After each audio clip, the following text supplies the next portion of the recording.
You've worked out what you want to do, you found the perfect job, and it's with your dream company. Now all you've got to do is apply. How do you give yourself the best chance of success? Well, you could do a lot worse than listening to this episode. I'm Jeremy Klein, and this is Change Work Life.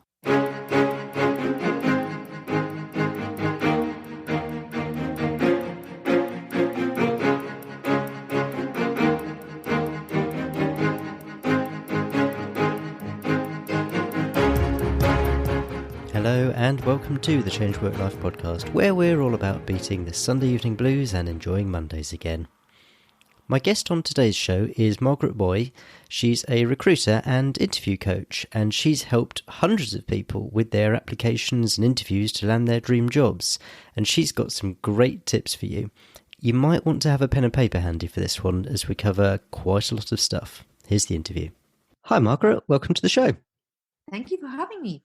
First of all, can you introduce yourself and tell everyone what you do and what you're about? Absolutely. I am a career and interview coach and also a recruitment professional. And I specialize in helping professionals to get hired, promoted and paid more. So I actually have 13 years of coaching experience and 14 years of recruitment experience. During my recruitment career, I've recruited for some global companies, mostly in the technology and e-commerce space across Europe, including Microsoft or Expedia.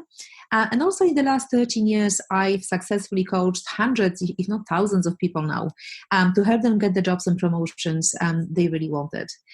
So I also have spoken at some career events. I've done training sessions for recruiters and for managers in London, in Monaco, in Athens, and even in Saudi Arabia.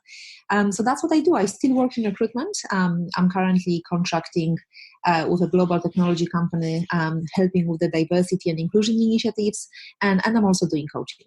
Well, before we tap into your knowledge, which by the sound of it is absolutely vast, can you tell us a bit about what you were doing before you got into interview coaching? Because I think I saw on your website that you were in sort of sales, marketing, that sort of thing. So how did you get into that, and how did you transition over to what you do now? Absolutely. So after I graduated, I've worked for a couple of years doing sales and marketing for a small book publishing company. I enjoyed the job partially, but it wasn't, I knew I didn't want to work in sales, and that's what they wanted the role to move into. So initially I thought I wanted to work in PR, and I even got myself a couple of work experiences in some of the best PR companies in the world. But when I've done these work experiences, I've actually realized it's not the job for me. There were certain elements I enjoyed, but certain elements that I didn't. So I started thinking, what do I really want to do? And that was a time of exploration. I've spoken to a lot of people, doing different jobs. I've actually spoken to a few people who work in recruitment. I knew one person who was a director, recruitment director in one of the biggest recruitment companies. I knew one couple who ran a recruitment agency. And after talking to them, I've actually realized my skill set would be quite useful to a job in recruitment. And once I made that decision, I actually got my first job within a month, which was pretty quick. But actually what happened was how I got into coaching. So in my first year, a year and a half in coaching, I was looking for something that I could be doing on a part-time basis, something that I enjoy, something that I can do outside of office hours. And, I wanted to make some extra money as well. I was a lot more junior than I am right now. And I started thinking about what I can do, but actually how I got into coaching was a little bit by accident. A friend of a friend lost his job, and he's been looking for a job for 8 months, and he couldn't find anything. So a friend of this friend said, why don't you speak to Margaret? She works in recruitment. She might be able to help you. So we agreed to speak on the phone.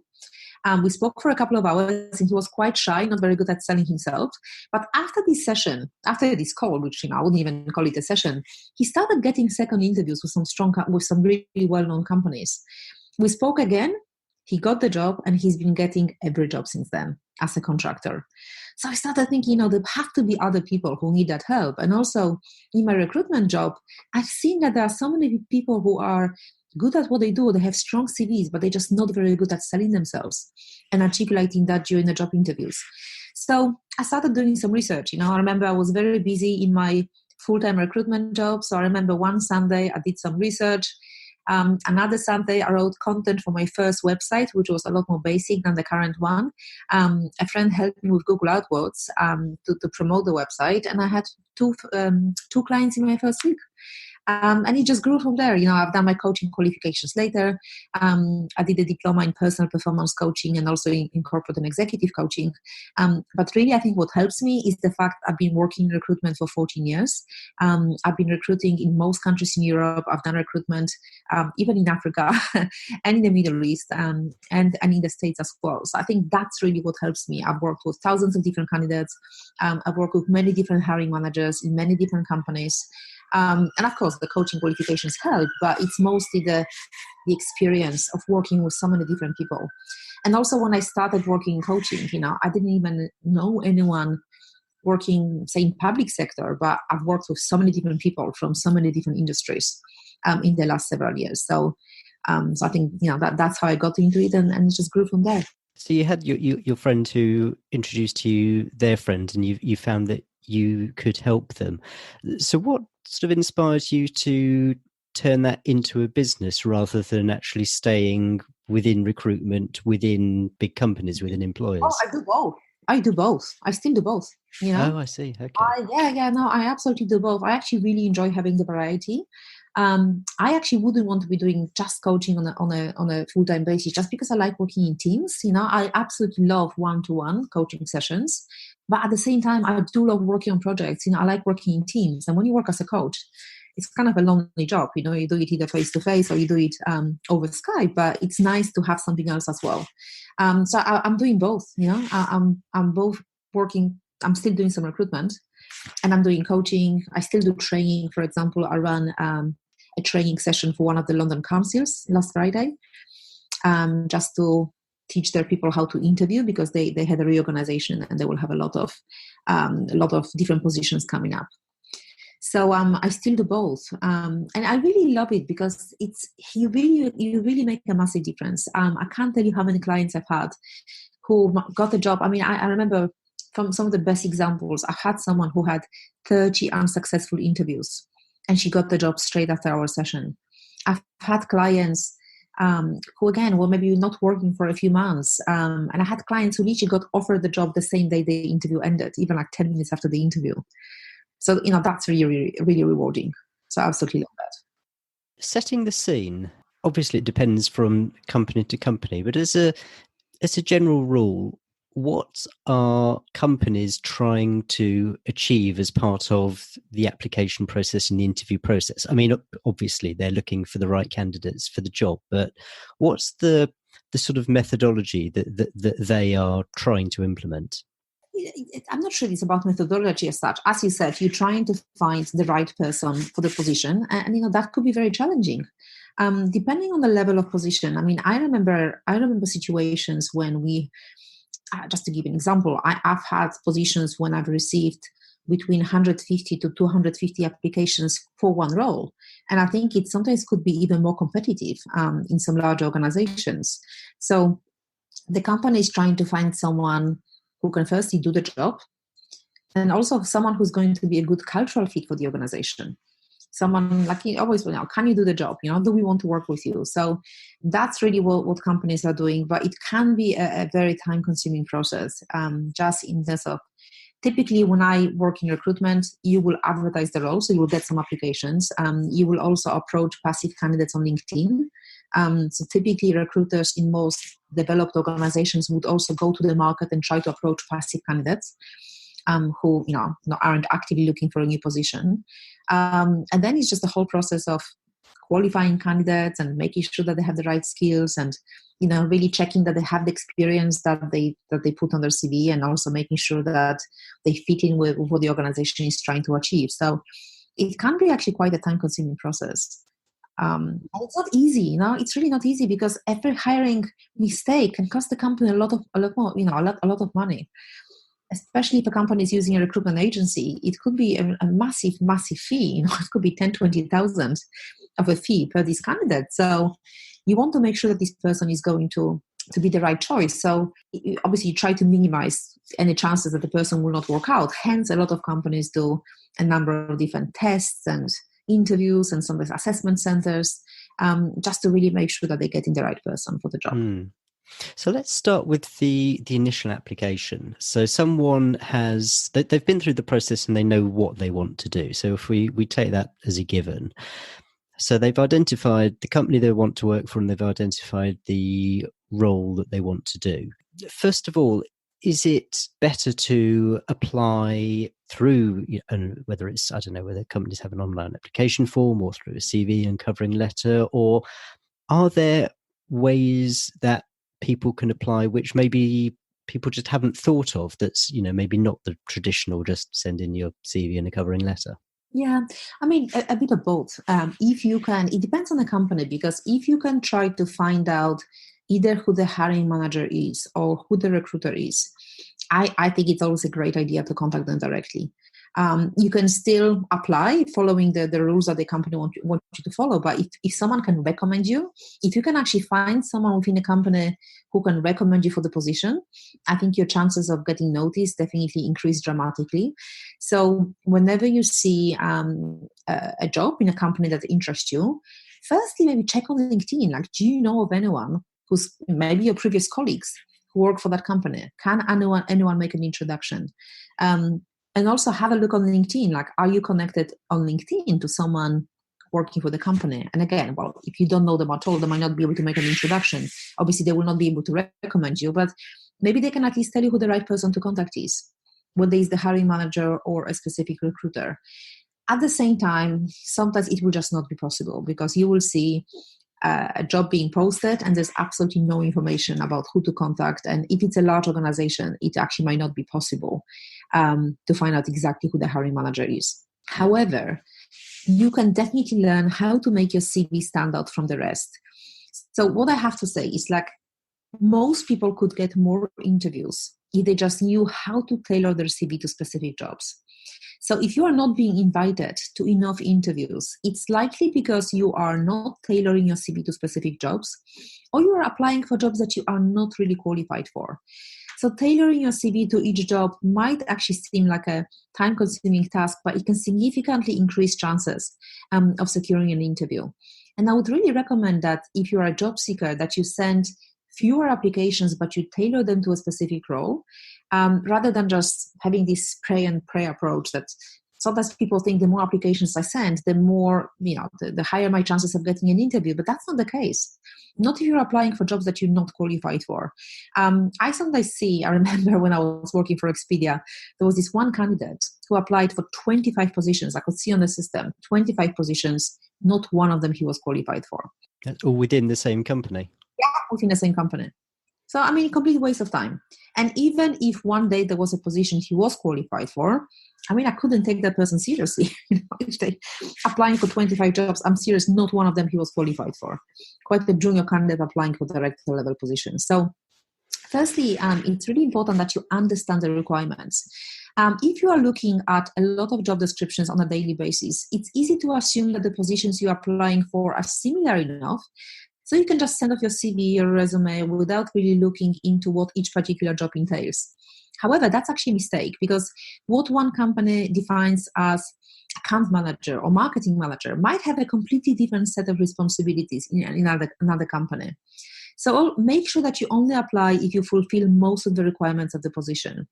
So just to give you an example, I was looking for a Nordic speaker, so Swedish or Norwegian or Danish. And 90% of candidates who applied did not speak any language apart from English. So if that's one of the main requirements on the job description, as a candidate, you're just wasting your time and my time applying. There's just no point. So always make sure that you fulfill at least the main requirements on the job description. You don't have to fulfill all of them.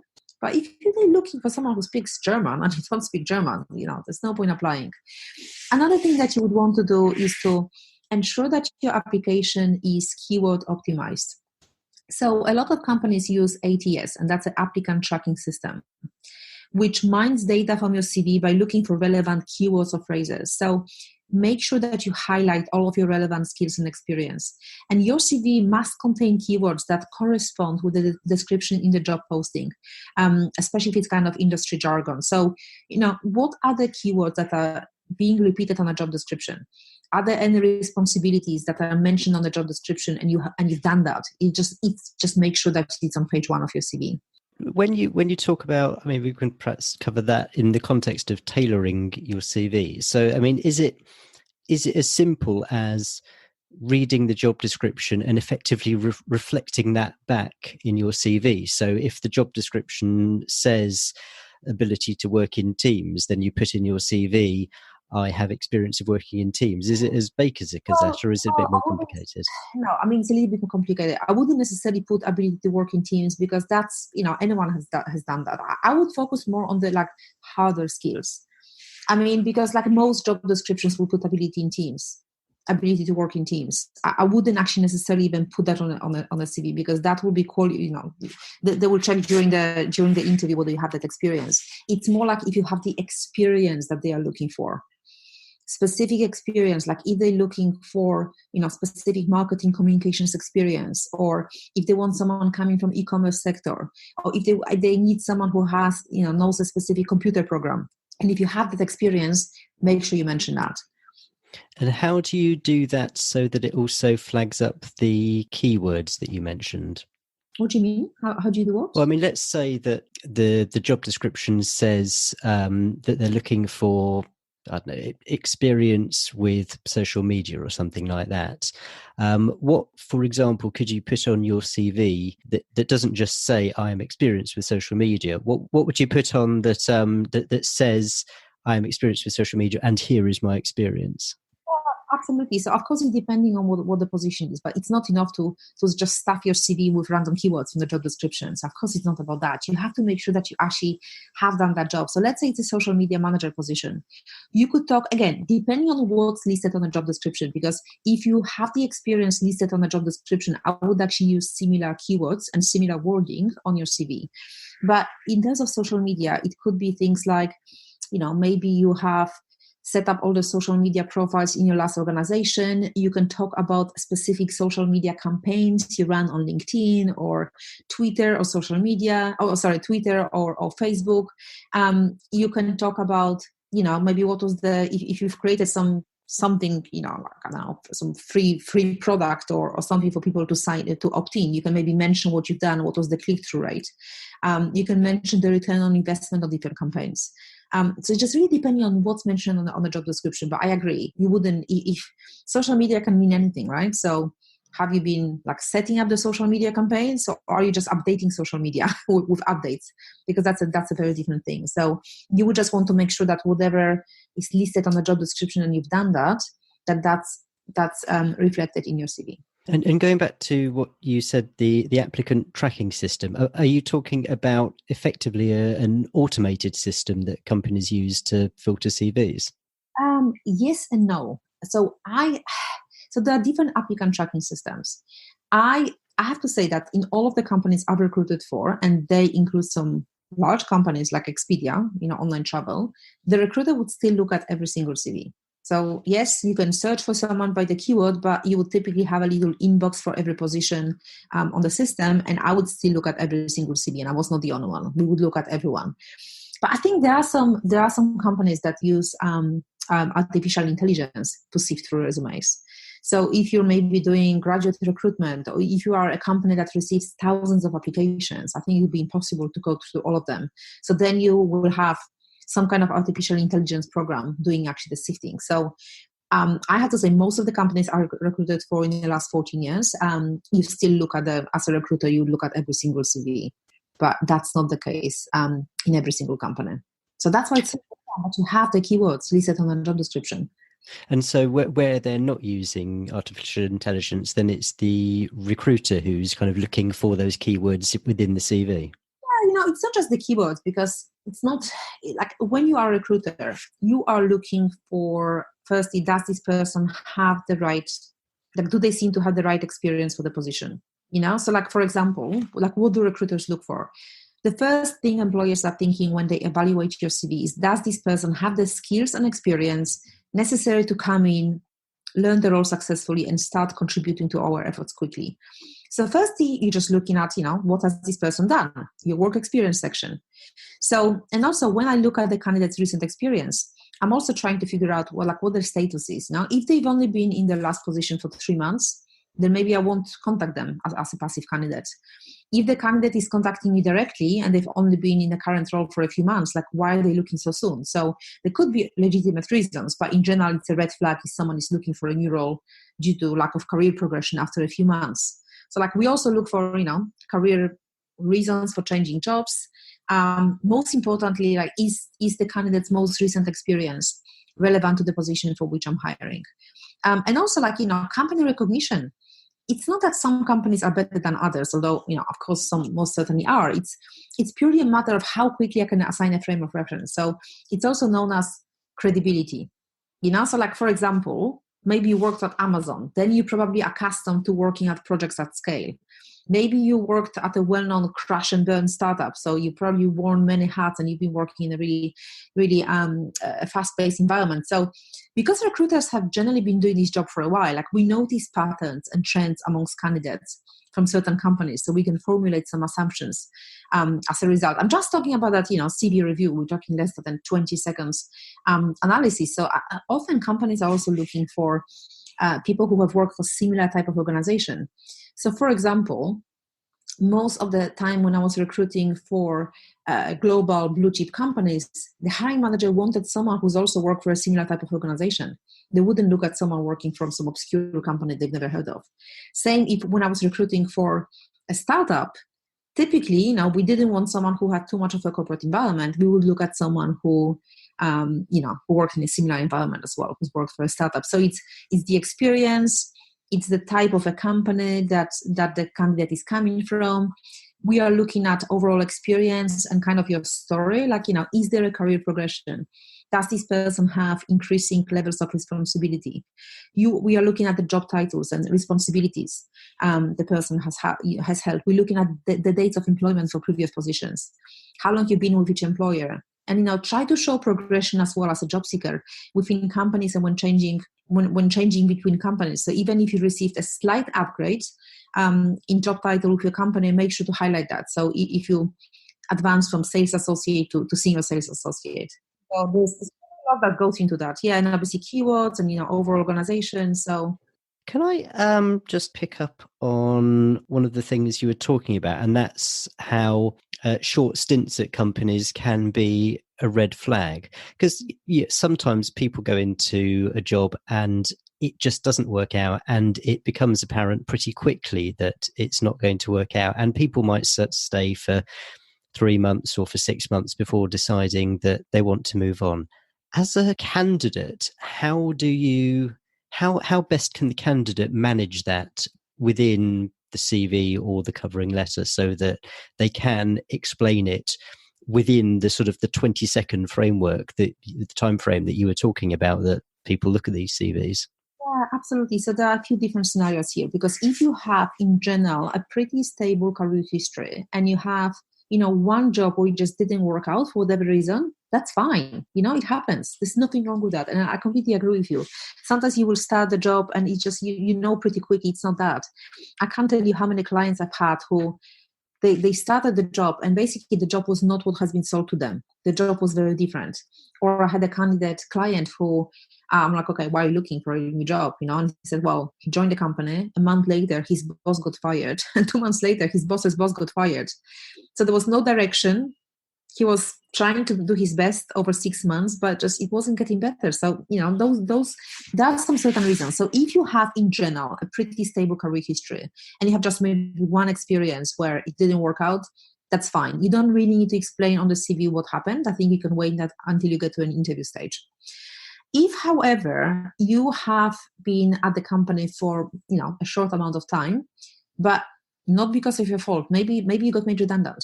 Maybe the company moved offices. Maybe the company closed down their operations. I would mention it on the CV. I would actually mention either reason for leaving, or maybe when you have under the company name, when you have a 1 or 2 lines description of what the company is doing, then maybe just add the fact that the company closed down or the company relocated. But, if you have someone who has only short-term positions, why is that a red flag? Because if they can't, even with contracts, if you are good, typically companies want to keep you.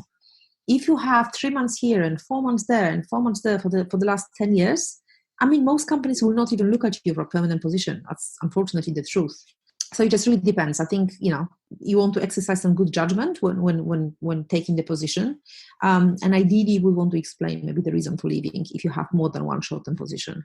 But it depends on it's such an individual thing, because there will be some hiring managers who are just like really, I mean, I've had hiring managers who only wanted people who had 5 years in one company, which actually I personally disagree with that, because you could be in one company for 5 years and you could be doing the same job for 5 years. Do you know what I mean? Like you don't really improve your skills that much. And then you might have someone who changes jobs, every 2-3 years, but just imagine how many more skills they've gained. Right. Plus, I think they'll be quite flexible if they can make it work in another company. So it really depends. Every hiring manager is different. I just think, when it's a red flag, it's when someone has like under a year in every permanent job. Is it ever a red flag the other way? I was speaking to, in fact, a previous guest on this podcast mentioned that now the norm is, like changing jobs every few years. I mean, is it ever a red flag to see someone who's been in the same job for 15 years, 20 years? Yeah, absolutely. That's actually such a good question. You're right. I think these days we do change jobs quicker. I think 3 years is kind of an average, and it could be a little bit more or less than that. But yes, absolutely. Again, some of these. So I have recruited for some of the really dynamic companies, like e-commerce companies that are really, fast growing and fast pace of working. They would never look at someone. Actually, I shouldn't say never, but typically they wouldn't look at someone who spent 20 years in one company, because if someone has spent 20 years in one company, I think it's quite clear they don't like change. They're just happy, to maybe just plod along with whatever they are doing. But I mean, it's a massive generalization, because I've worked with people who spent, several years in one company, but they've actually had a lot of progression. And I think that's different. If you work for a good company, you've had a lot of progression. I mean, I've spoken to people who, they spent 15 years in one company, but they had 5 different jobs. So I think that's impressive. That wouldn't necessarily be a red flag at all if they've had a lot of different jobs within the same company. But if you've been doing the same job for the last 12 years and you haven't progressed, that's, for some companies, that would be a red flag. But you know what? Every company is different. And every industry is different, and every hiring manager is looking for something different. There might be someone who will like the fact that the person was loyal.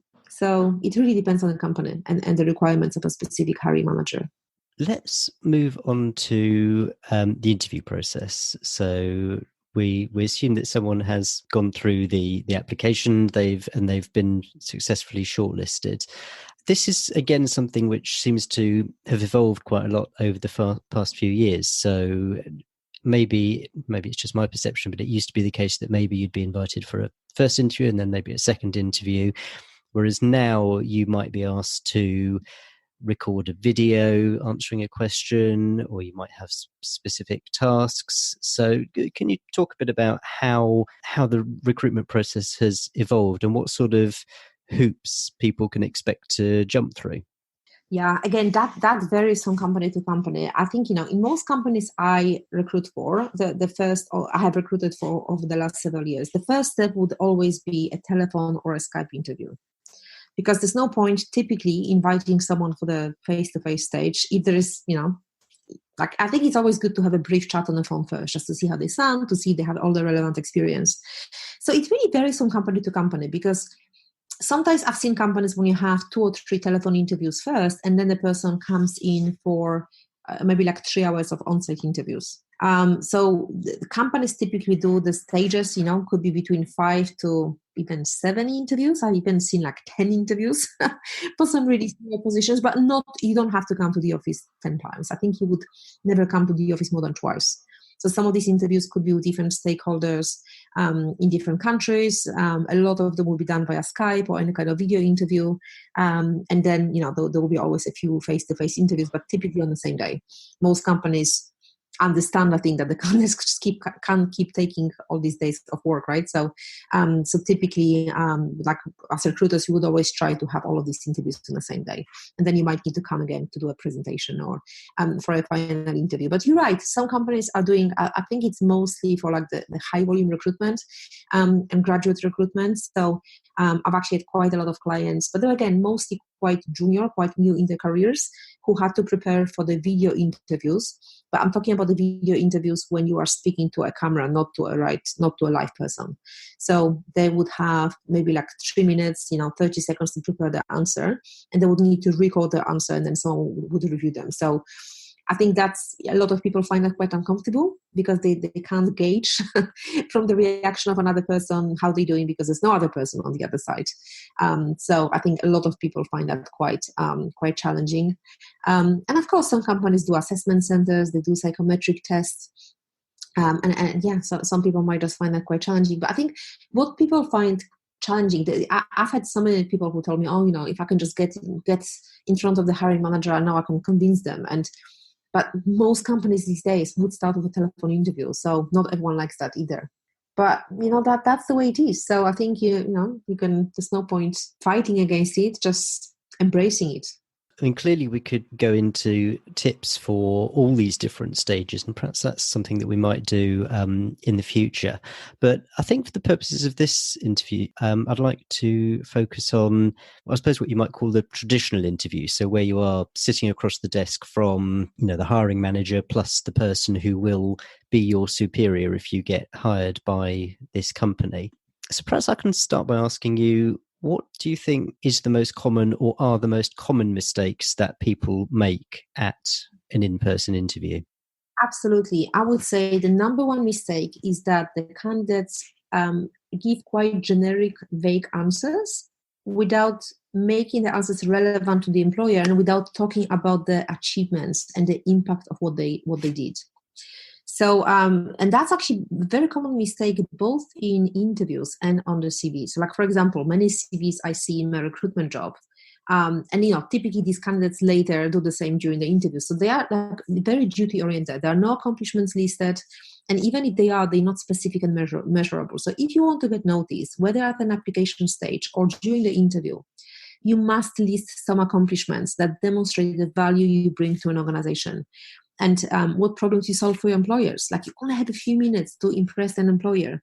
So if you have hit sales quota for a certain number of months, if you streamline the procedure, if you have done something to save your company time and money, state that. That's really, really important you do that. So that's really the main mistake. People just don't talk about what they've achieved. They just talk about what they did. But you can't tell how good they are from their answers. Is that a cultural thing? I mean, do you find that it's a typically British thing where we just don't shout our own trumpet and we're more reserved, or is it sort of something that's global where people might sort of say, I did this, but they don't actually say, I did this, this was the achievement, and this was the value that I provided? To be honest, I think it's a global problem, and I'm saying that as someone who's worked with companies across the globe. Well, maybe not in Australia, but I have worked with companies in many different continents. It's a little bit cultural. So I think in the States, for example, yes, I think people aren't so shy about selling themselves, and I do agree. It could be, it is more of a British thing not to want to brag, but it's not about bragging. It's about providing them with the facts. So like, answer the question by potential employers: how have you solved my problem, or how can you improve my organization? By outlining how you have done this for your current and past employers. So even like on a CV, people often say responsible for, duties included. But ideally, you want to like add some information about the size and scope of the environment to place your achievements and responsibilities in the context. Because, if you have worked for a 5-person company, if you're a finance director in a 5-person company, that's very different to being a finance director in a company of 10,000 people. So you want to provide some information about the context. You want to quantify your achievements with measurable components whenever possible. So, and use some action verbs to tell your story with impact. So maybe you tripled revenue, maybe you constructed, maybe you led something, maybe you evaluated. So that's really like the main thing. You want to be able to sell yourself. You want to have enough specific, tangible examples that demonstrate, not just tell, but demonstrate that you have the skills and experience an employer needs. And let's look at this the other way around, because interviews are two-way processes. So not only is the company assessing whether you can do the job, but also you've got to go in assessing whether actually this position is right for you. Are you going to be happy to work there? Can you work with this person who's interviewing you? Is this something that you try to incorporate into the whole interview, or is this something that you save for the bit at the end where they ask you if you've got any questions? Yeah, it depends how the interview goes. If you have a chance to ask some questions throughout the interview, I would definitely recommend that. I think the best interview should be like a conversation. Okay, yes, you are being, of course, asked certain questions, but ideally it should be more of a conversation. So in general, if you can ask some questions throughout the interview, do that. If you have to wait till a bit at the end, then, that it is what it is. But questions you can ask, obviously depending on the job and depending on what you already know about the position. But you can ask questions such as, what would you expect me to achieve in the first 6 months? Or what are the main challenges of the role? Or what are the priorities of the role? You might also want to find out, is this a new position or is it a replacement? If it's a replacement because the previous person got promoted, I think that's a good sign. If 5 people left this job, although they probably wouldn't tell you if 5 people left this job before, but you can ask about the company culture. You can firstly research the company prior to the interview. I would always recommend to do some research online, for example, Glassdoor, just to see like what are current employees and past employees saying about the company. But during the interview, absolutely. Firstly, we got a feel of, is that the environment you can see yourself working in? But you can definitely ask more information about the job. You can ask more information about the team, about the expectations, about what is the culture of the organization, about how will your performance be measured, performance reviews, etc., etc. So yeah, I think you need to interview them as much as they interview you. Are there any definite no-nos that you shouldn't ask at interview? Like, I don't know, how much holiday do you have? How much pay do you have? Anything that's best not mentioned at interview?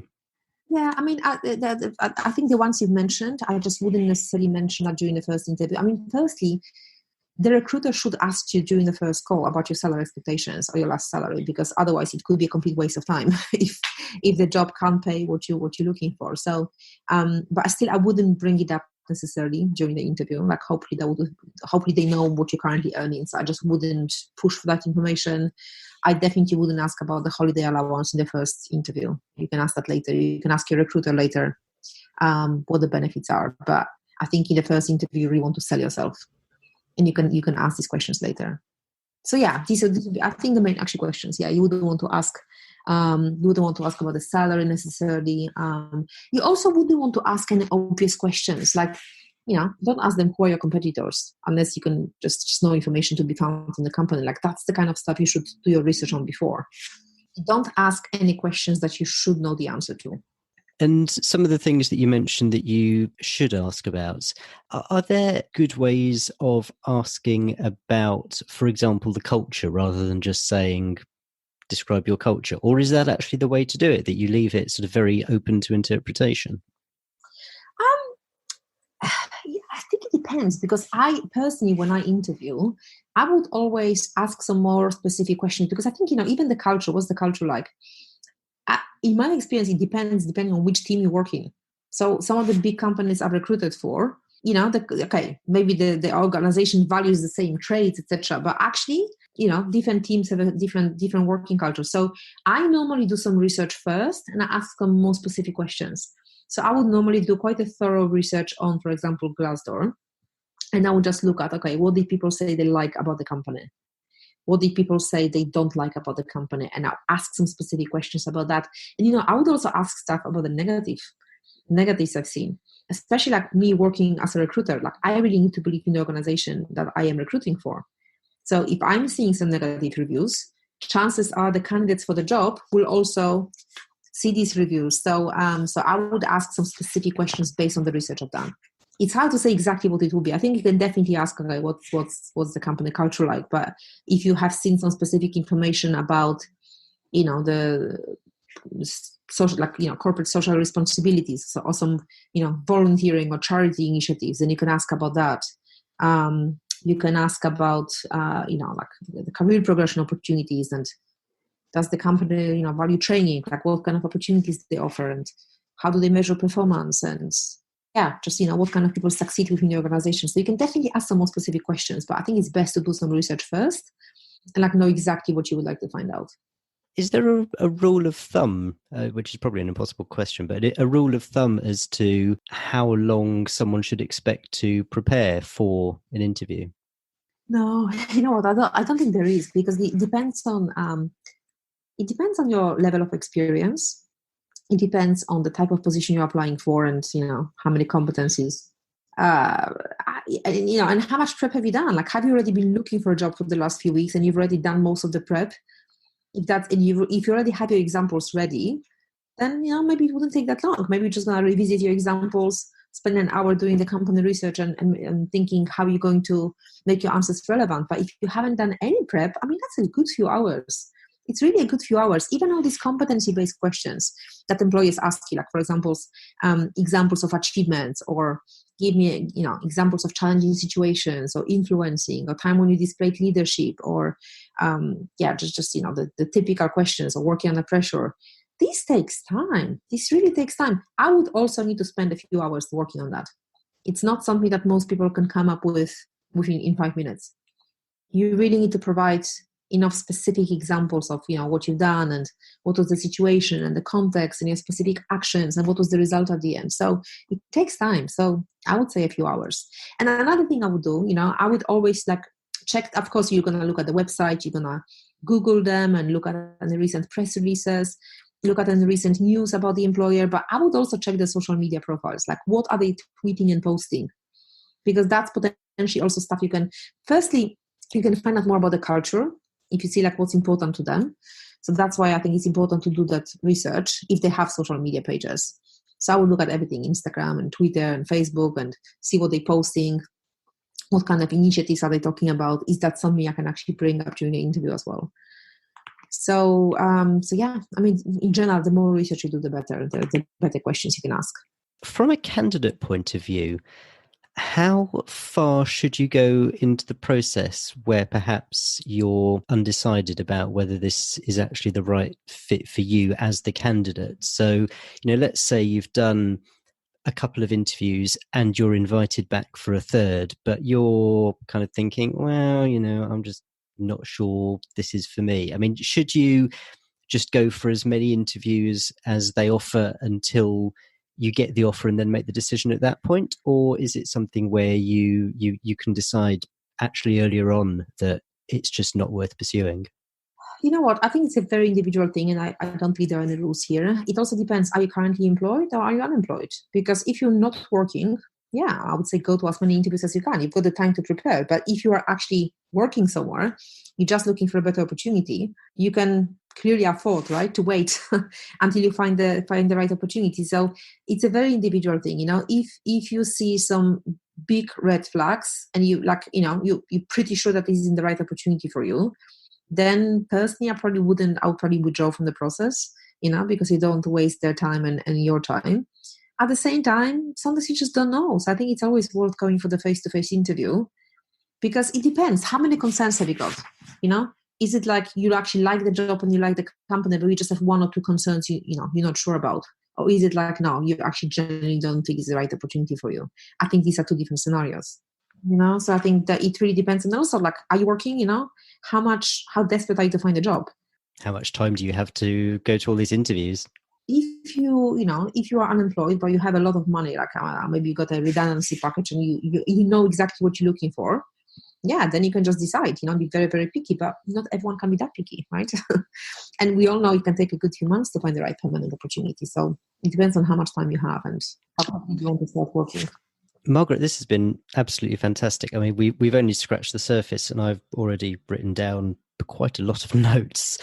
Do you have any resources that people can use, maybe books or quotes, or just something which you can recommend to people who want to dig deeper into a bit more about what we've spoken about?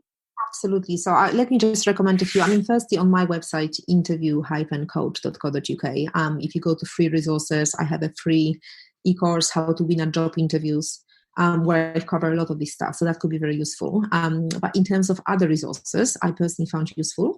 There are quite a few. So let me just quickly recommend a few. So there is a book called What Color is Your Parachute? Actually, initially that book was published over 30 years ago, but it's been updated multiple times. The actually last edition is from this year. And that's actually a very good book. It covers the best and worst ways of looking for a job and importance of your online presence and interviewing and salary negotiation. There is a fantastic book that's more for women, but I think like every working woman should read it. It's called Nice Girls Don't Get the Corner Office. But it's not just about women who want to get the corner office, the management positions. I really think it's relevant to any women because it talks about the self-sabotaging behaviors that women learn as girls that are them holding them back in the workplace. So honestly, this is such a great book. I've learned so much. I've recommended it to great clients. And this book will help women to become aware of when and how they are damaging their careers. And it will give them the advice and tips that they need to replace these behaviors with more effective ones. I also really like a blog called Career Sherpa. So it's Career Sherpa, career, SHERPA.net. /blog. It has a lot of different articles from great authors. And one last author I wanted to recommend, her name is Dorie Clark, DORIE, and then CLARK. Her website is dorieclark.com. She is a leadership, she's the author and leadership coach, and she has two really great books. One is called Reinventing You, and that book will help you advance your career and change jobs and how to basically build a career that thrives on your unique passions. Another one is called Stand Out. So that's about how to find your breakthrough idea and build a following around it. So two really good books. Fantastic. Margaret, thank you so much for those. That's brilliant. You've mentioned your website. Is there any other way that people can get in contact with you? To be honest, website is probably best. My email is margaret@interview-coach.co.uk. You can connect with me on LinkedIn. Again, I think there's just one of me, Margaret Buj, B-U-J. LinkedIn is best. Website, email is best. I also have, I offer a free consultation on my website. So when you go to the website, you'll just see it will pop up and you can book time in my diary if you have any questions. Brilliant. Okay, I will link to all of that in the show notes. Margaret, thank you so much. This has been, I'm sure that people are going to be hopefully scribbling down as many notes as I have and taking down all these tips and using them for the future. So thank you so much. Thank you so much for having me. Okay, well, I hope you enjoyed that. Wow, there were a lot of amazing tips in there, so much stuff.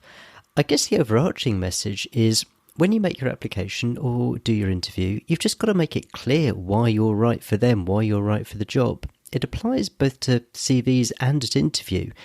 The people who are interviewing you, they just don't know you, and you really do need to blow your own trumpet. If you weren't taking notes but wish you had, or maybe you didn't get a chance to get everything down, then don't forget you'll find a transcript of the interview on the show notes for this page. That's at changeworklife.com/21. So you'll find a full transcript of the interview there, as well as links to all the resources mentioned. On the subject of resources, did you know that there's a resources page on the Change Work Life website? If you go to changeworklife.com/resources, you'll find links to all the books, websites, and everything else that's been recommended by our great guests. And on the subject of great guests, well, we've got another one next time on the Change Work Life podcast. Can't wait to see you then. Cheers. Bye.